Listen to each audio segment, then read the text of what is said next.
So my pants have been marked, they've been hemmed, and now I'm going to be pressing it so it'll be easier to pin and start sewing by hand the hem. So I'm turning them inside out because they're a lot easier to press this way. So now that they're inside out, I'm going to fold them back. I'm just going to gently use my fingers to roll the edges. So I'm going to go from side seam to middle, middle to side seam, and I'm just going to work my way around in sections. And I'm only going to use the tip of the iron because your chalk is going to disappear with heat. So I only want to touch the part that I'm actually going to be pressing.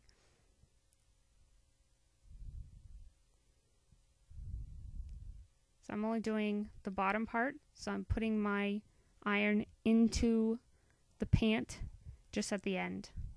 I'm going to be pressing little sections. Now I'm going to be serging those edges. And I've lifted up my foot. I pulled the thread back. I've lined up the hem, the part that I cut, with the edge. Because what you want to do is the ideal method is to clip off a minimum. It has to clip it, like the little cutter has to cut something, even if it's minute little minuscule fuzzballs. It's got to cut off something so that the threads aren't out so much, because you want them to be on the fabric and protecting it from wear and tear and unraveling. So you're going to go all the way around slowly. Now I would suggest not doing this on an ironing board, and my iron is still plugged in and hot because my serger is going to shake. You can see the thread shaking as I press down on my knee, on my presser foot in the bottom of the floor, that the iron is also shaking as well. So I'm trying to go as gently as possible. I'm almost done. Doesn't take long. With domestic sergers and sewing machines, they're a lot slower than the industrial ones, but you can actually adjust them to different speeds. So now I'm pulling it away. I'm going to clip the ends and do all my other ones, all my other edges, and there it is, all serged. And that little gaping hole, I'm going to fix that later, and I'm going to show you how. So now I'm coming around. I've got my pants already pressed, already serged the edges, and I'm going to take my needles. I'm going to take one of these, and then I'm going to thread it, and then I'm going to come around and I'm going to show you how to do what is called a quilter's knot.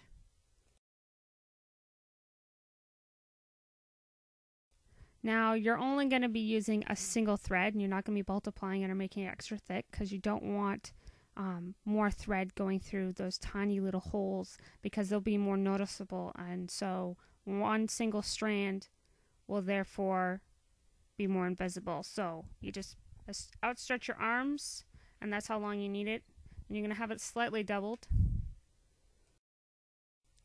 Now we're going to start the quilter's knot. So you want your needle in your hand between your index and thumb, and you're going to cross, like the shape of a cross, the end of the thread, and you're going to wrap it around counterclockwise 2-3 times, maybe even 4, depending on how tightly woven the fabric is that you're going through. And I'm using my little pinky to make sure that it doesn't get tangled.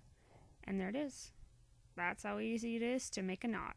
And I'm going to snip off the edge excess, and I'm going to start hand sewing my hem. Now, I'm going to show you this. There's a little gaping hole. It's because the back stitch that you normally use when you're sewing by machine has been taken off, because I've cut it off when I was hemming it. So I'm going to go from the bottom. I'm going to work my way towards the edge of the fabric. So the bottom of that hole working towards the edge of the fabric.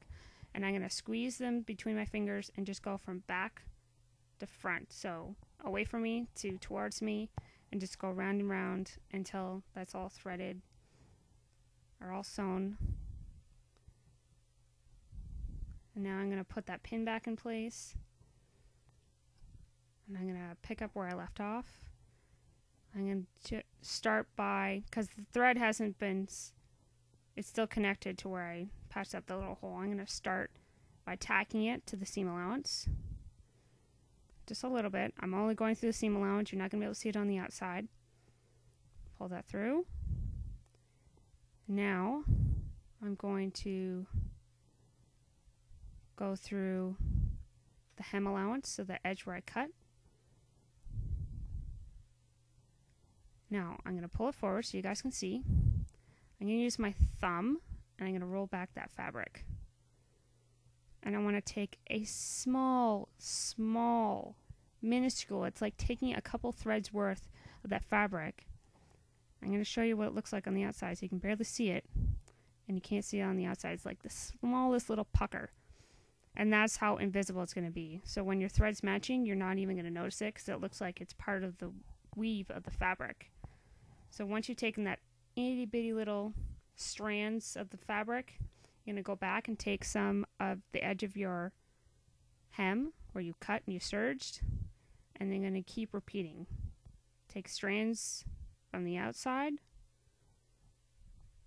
making it invisible, and you can even group the stitches together instead of pulling it through and doing extra. So there it is, it's all done, it's all attached, you can't see it on the outside, and that is how you hem, you blind hem your dress pants. The same principles I just showed you can be applied to any hems. So all that planning, those fold lines are where you're going to press it and you're going to curl it in on itself when it has multiple folds.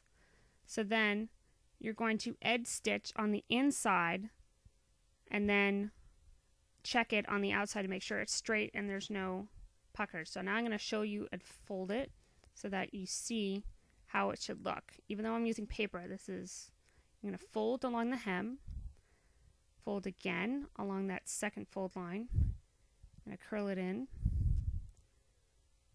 That's what it looks like from the inside. And along that edge is where you want to sew. So you're going to use the inside of your sewing foot as a reference. And that's how it's done. Let me know if you have any questions. I'm more than happy to answer them. And I hope you liked the video. Thank you. Progress report. Here it is. Now this has been about a week and a half, so I've started with the brown and the feathers and the beading, and I've decided to color it so that it's more accurate to the lighting because I kind of felt that the line head was a little distorted, but it's going to look okay. It's going to be awesome. Thank you for watching. See you next week.